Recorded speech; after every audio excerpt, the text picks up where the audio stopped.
A internet, entre as suas várias habilidades, tem uma que é bem peculiar: corromper as coisas. Pegar um conceito simples, uma ideia bem direto ao ponto e corromper aquilo pra longe, muito além do que era criado pra ser. O Sonic passou por esse caminho, o Garfield também passou por esse caminho, mas hoje eu quero falar de um dos jogos que foi muito importante pra minha infância, que também foram destruídos completamente, que é Mario 64, o jogo que nunca mais vai ser como era antes. You want fun? Wario show you fun. Bom, todo mundo aí conhece Mario 64, né? O jogo é um clássico, envelheceu como vinho, e a movimentação daquele jogo é tão boa que ela é usada até nos Marios atuais. Speedruns são maravilhosas de assistir, jogar o jogo por conta própria ainda é uma delícia até nos dias de hoje, mas provavelmente tem algumas pessoas aí que tiveram primeiro contato com esse jogo através de uma coisinha que talvez vocês conheçam, os icebergs. Olha, eu literalmente acho que esse vídeo aqui foi o literal primeiro vídeo de iceberg que começou essa modinha na internet. E começou logo com quem? Com o Mauro. O iceberg em si abrange vários temas, alguns mais simples, outros que são até mais bizarros, só que tem uma entrada nesse iceberg que mudou praticamente tudo nesse jogo, que é cada cópia de Mario 64 é personalizada. Pode até parecer uma ideia bem simples, mas essa única coisa abriu os portões pra muita teoria, creepypasta e honestamente, quando você para pra pensar nesse tema, ele é até que bem assustador. Imagina essa ideia de cada cópia de um jogo ser única de uma maneira, principalmente um jogo velho que remete à infância de muita gente,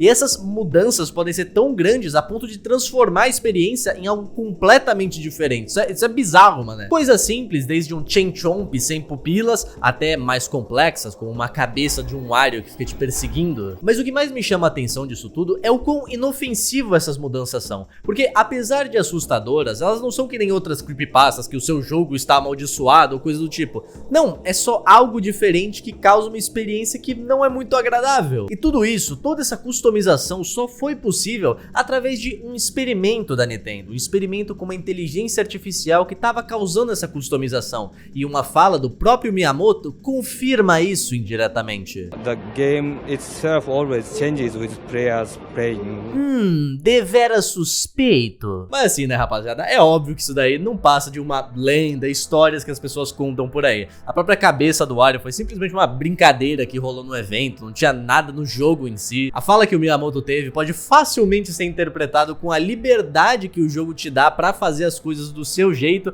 e não que cada cópia é personalizada. Só que calma lá também, não é porque essas paradas mais populares são nitidamente fakes que quer dizer que todas as coisas, todos os relatos que as pessoas dão por aí sejam mentiras. Já que mesmo na época, com o jogo sendo de fita, existem algumas versões diferentes do Mario 64, versões europeias, americanas, japonesas, que, por mais que mínimas, têm as suas diferenças. O simples ato de colocar o cartucho um pouquinho torto no videogame pode causar alterações no jogo que você vai ver coisas absurdas, mas nunca vai conseguir recriar aquilo pra provar que era real. Ou até outras paradas que existiram como especulações, mas depois de um tempo a gente viu que era verdade, como o Luigi está no jogo, e sim, ele tá mesmo. Na real, que depois de descobrirem que o Luigi tava no jogo e era planejado pra ser um personagem jogável, mas foi descartado no desenvolvimento, isso fez com que muitas pessoas levassem a sério todo e qualquer relato que elas vissem por aí. Já que como demorou mais de uma década pra provar que o Luigi realmente era real no jogo,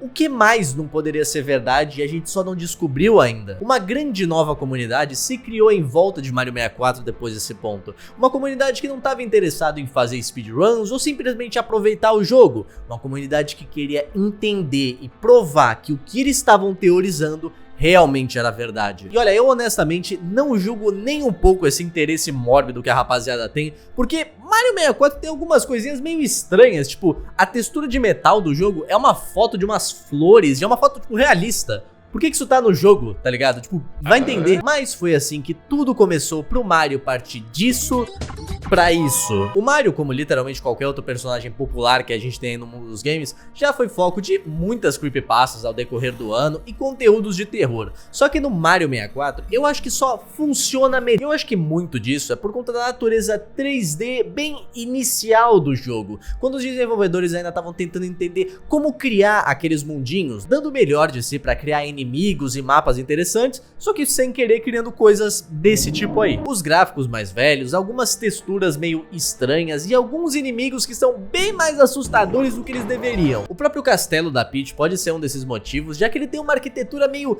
esquisita. Se a gente tirar o aspecto gameplay, tem algumas salas que só por que elas existem. Mas eu, principalmente, lembro perfeitamente de me sentir muito estranho jogando uma fase em específica, a Wet Dry World. Eu não sei explicar direito, mas eu me sentia muito incomodado jogando essa fase quando eu era criança. Era uma sensação ruim mesmo. E essa era uma sensação que eu não tinha em nenhuma das outras fases. Era só nessa. E não dá nem pra culpar a dificuldade, que a fase é meio difícil, porque eu lembro de não passar dificuldade ali. Eu tinha dificuldade em fases mais avançadas, mas eu nunca senti a mesma coisa. Só que eu meio que ignorei isso, até porque tanto faz, eu ainda gostava muito do jogo. Mas quando eu fiquei mais velho e descobri que muitas outras pessoas tinham o mesmo sentimento, aí eu fiquei bem curioso. Muitas pessoas por aí começaram a falar da aura negativa que Wet Dry World tinha. Algumas pessoas culpam esse sentimento em coisas mais óbvias, como a skybox do jogo ser novamente uma foto realista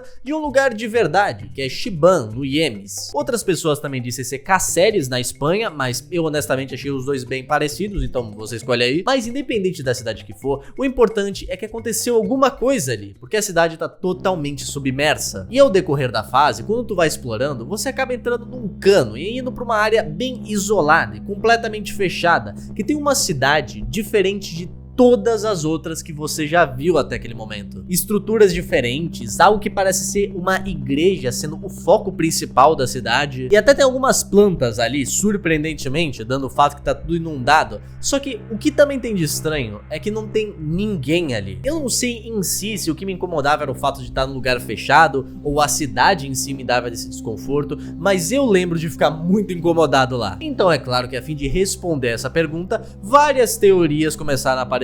Algumas pessoas estavam especulando que aquela estrutura no meio da cidade talvez realmente fosse uma igreja que talvez não agradasse a algum certo deus, que em forma de punição mandou uma enchente para aquela cidade para purificar ela. Já outras pessoas acreditam que essa fase seja o cérebro da tal inteligência artificial que faz os cartuchos serem personalizados, e essa sensação estranha que algumas pessoas sentem é só essa consciência conseguindo se comunicar com você de alguma maneira. Vocês estão conseguindo entender como essa comunidade faz para distorcer esse jogo? Porque além de dar uma resposta clara ou simplesmente procurar uma resposta mais racional, não, eles criam teorias absurdas para deixar o que já é ruim ainda mais desconfortável. E quanto mais você olha para esse abismo de teorias, mais o jogo vai ficando estranho e se distanciando do que ele era para ser. Como talvez a aparição de um Mario sombrio que sempre tá por lá andando no castelo ao mesmo tempo que você, mas poucas pessoas conseguiram esbarrar com ele em algum momento. E aí você junta isso com o fato que o Luigi realmente era pra estar no jogo, e isso só foi descoberto mais de uma década depois, com essa parada de cada cartucho é personalizado, que fica um pouco na sua mente: será que isso já não aconteceu comigo e eu só não percebi? Mas não como um tipo de maldição, algo assombrado, e sim um glitch mesmo, algo que criasse algo assim. Só que né, rapaziada, também vamos lá. É óbvio que muitos jogos dessa época do 64 viravam foco pra essas teorias bizarras ou histórias assustadoras, porque os gráficos dos jogos eram meio estranhos. Como eu disse, o pessoal lá tava tentando entender o 3D, então algumas paradas acabam ficando um pouquinho mais bizarras do que deveriam. Esta merda aqui é o maior exemplo disso. Só que ainda assim, é incrível como a internet consegue corromper uma coisa, pegar uma ideia tão simples e transformar em algo tão distante do que ela deveria ser, às vezes se baseando em uma única imagem, um relato aleatório, mas isso já é o suficiente para criar esse senso de comunidade enorme. E falando por mim, uma pessoa extremamente cética, eu não me incomodo muito se isso é real ou não. Mario 64 ainda é usado para várias hack runs de creepypastas ou histórias originais que ficam muito boas. Essa parada de tirar a inocência de algo tão simples e transformar em uma parada macabra é muito interessante. E pô, Sonic que eu diga, né? Esse daí, coitado, já viu tanta coisa. Inclusive o Sonic é um bom tema pra trazer num estilo de vídeo desse aqui, hein, mané? Talvez eu faça no futuro. Mas bom, rapaziada, isso resume como a internet fez pra corromper Mario 64. Um dos jogos que eu amo de paixão e eu continuo amando ainda mais depois dessas histórias. Só que por hoje é isso, rapaziada. O vídeo vai ficando por aqui. Espero que vocês tenham curtido esse conteúdinho mais spooky. Deixa aí nos comentários o que você achou ou alguma recomendação de vídeo que eu possa trazer trazendo aqui no canal, porque hoje eu vou ficando por aqui. Mas não sem antes deixar a mensagem final do vídeo, que é: hoje não tem mensagem. Dá like, se inscreve.